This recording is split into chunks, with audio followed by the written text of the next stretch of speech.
Rahim, Assalamu alaikum student. Today I am going to solve exercise 2A question. Before starting the question, I request you please subscribe my channel and press the bell icon button. Let's start. Question number 4. The variable xy are connected by the equation minus x plus 2y equal to 4. Some values of x and corresponding value of y are given in the table. Find the value of p and q. ये हमारे पास equation है -x + 2y = 4। अब हम x और y coordinates की यहाँ पर ये वैल्यूज दी हुई हैं और x और कोऑर्डिनेट की वैल्यू है -5 और y कोऑर्डिनेट की वैल्यू है p। हम इस इक्वेशन में इन दोनों वैल्यू को सब्स्टिट्यूट कर देंगे तो उससे हमारे पास p की वैल्यू फाइंड हो जाएगी। देखें -5 x की रिप्लेस पे मैं -5 लिखूंगा और यहाँ पर ये x की रिप्लेस में मैंने -5 लिख दिया, 2 एज इट इज लिखूंगा और y की रिप्लेस पे मैं y कोऑर्डिनेट p लिख दूंगा और इक्वल टू 4।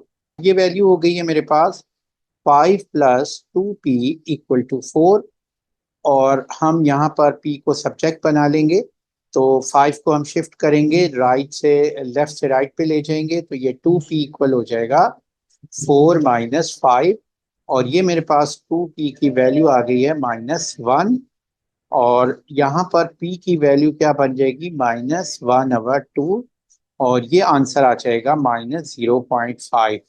तो हम यहाँ -0.5 लिख लेते हैं और इसको यहाँ पर मैंने मेंशन कर दिया -0.5। इसी तरह क्यू की वैल्यू फाइंड करने के लिए हम क्या करेंगे कि इस इक्वेशन को लिखेंगे और इसमें ये जो थर्ड वैल्यू जो x की है 5 और y की 2 है ये हम सब्स्टिट्यूट कर देंगे इस इक्वेशन में। तो ये x की रिप्लेस पे 5 लिख दिया है और 2 एज इट इज और y की रिप्लेस पे मैंने यहाँ q लिख लिया है और 4 एज इट इज हम लिख लेंगे। तो ये मेरे पास वैल्यू हो गई -5 + 2q = 4। तो इस 5 को मैं शिफ्ट कर दूंगा राइट लेफ्ट से राइट पे तो ये 2q इक्वल हो जाएगा 4 + 5 और ये वैल्यू आ जाएगी 2q की वैल्यू आ जाएगी 9 और q की वैल्यू हमारे पास 9/2 और ये आंसर आ जाएगा हमारे पास q का 4.5। तो यहाँ हम इसकी q की रिप्लेस पे वैल्यू आ गई है 4.5, ये हमारा आंसर है।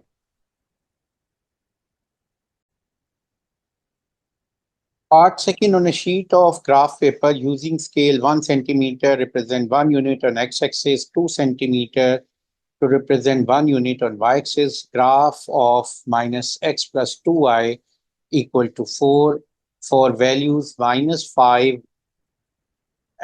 to 5।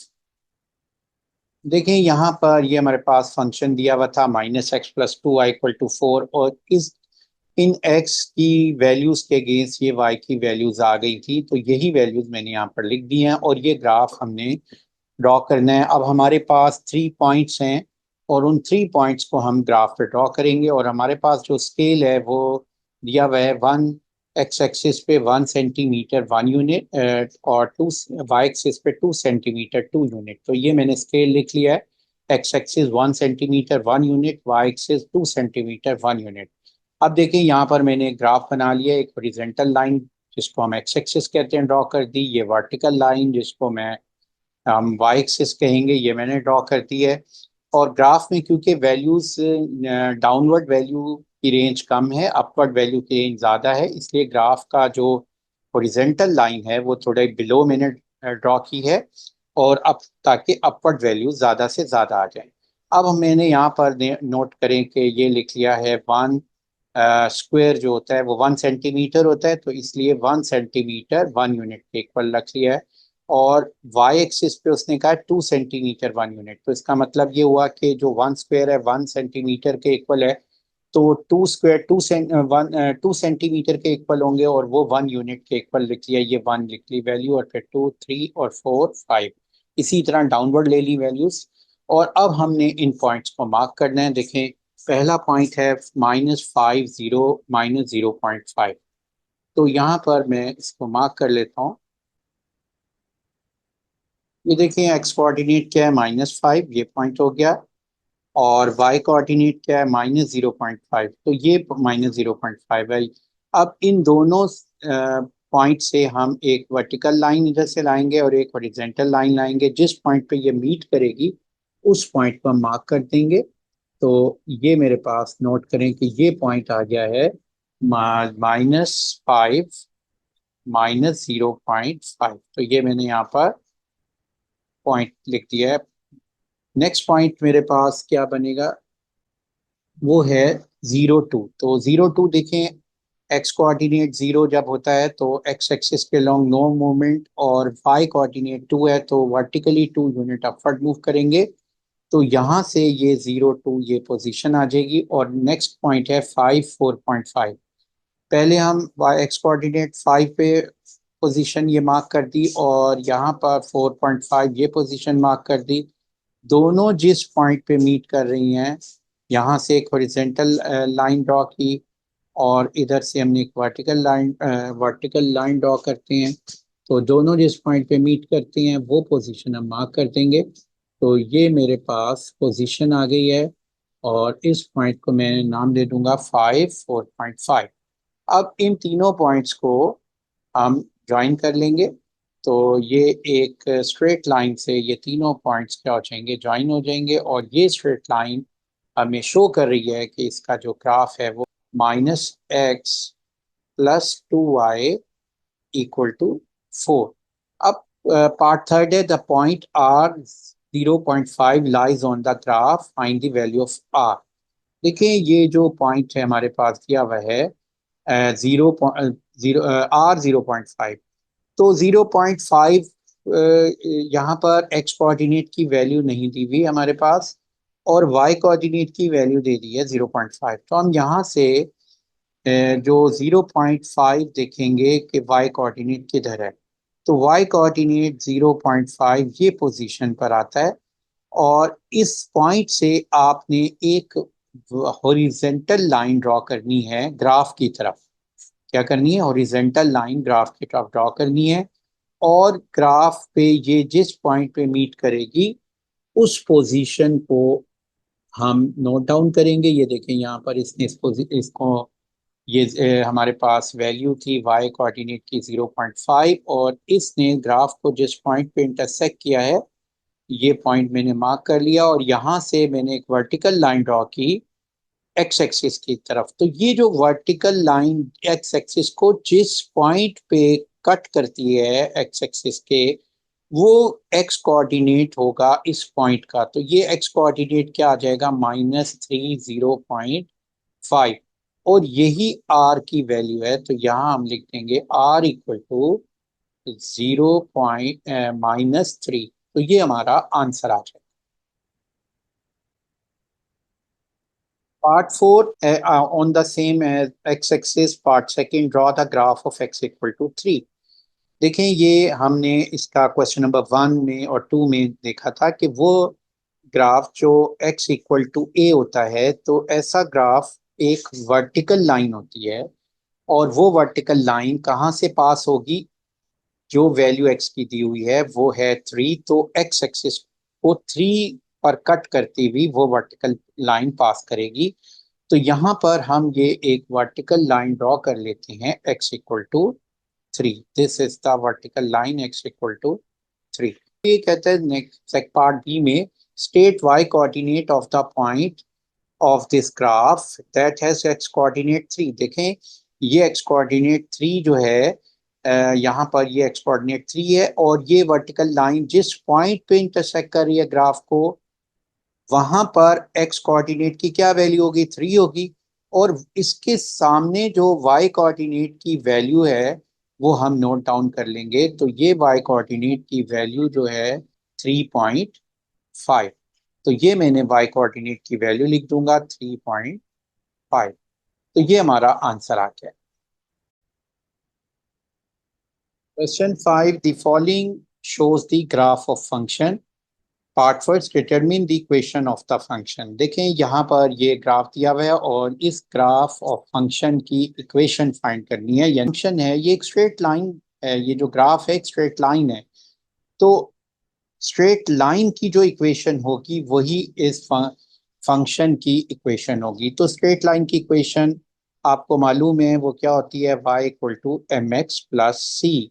एम यहाँ पर ग्रेडियंट ऑफ लाइन होता है, और इस ग्रेडियंट ऑफ लाइन को हम फाइंड कैसे करते हैं कि इस पे कोई से दो पॉइंट मार्क कर लेते हैं, उन दो पॉइंट्स के बिटवीन हम वर्टिकल और हॉरिजेंटल रेशो देखते हैं। तो अगर मैं ये दो पॉइंट्स इन्हें मार्क किए हैं तो यहाँ से मैं एक हॉरिजेंटल लाइन ड्रॉ करूंगा, इधर से एक वर्टिकल लाइन ड्रॉ करूंगा, ये इस ओरिजिन पे मीट करती है, और ये जो डिस्टेंस होगा इस डिस्टेंस को मैं वर्टिकल डिस्टेंस कहूंगा और ये हॉरिजेंटल डिस्टेंस कहूंगा, और इसको हम हॉरिजेंटल डिस्टेंस को रन कह सकते हैं और इसको राइज बोलते हैं।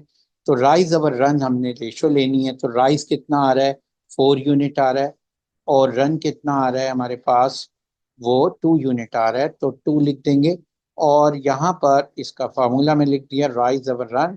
और आपको मालूम है कि आपने देखना होता है कि इसका साइन देखने के लिए लाइंस के लिए हम लेफ्ट टू राइट मूव करते हैं। अगर लेफ्ट टू राइट लाइन जो है राइज कर रही हो तो उसमें पॉजिटिव आ जाएगा साइन, और ये पॉजिटिव आ गई वैल्यू, और ये आंसर आ जाएगा 2 4/2 2 यूनिट।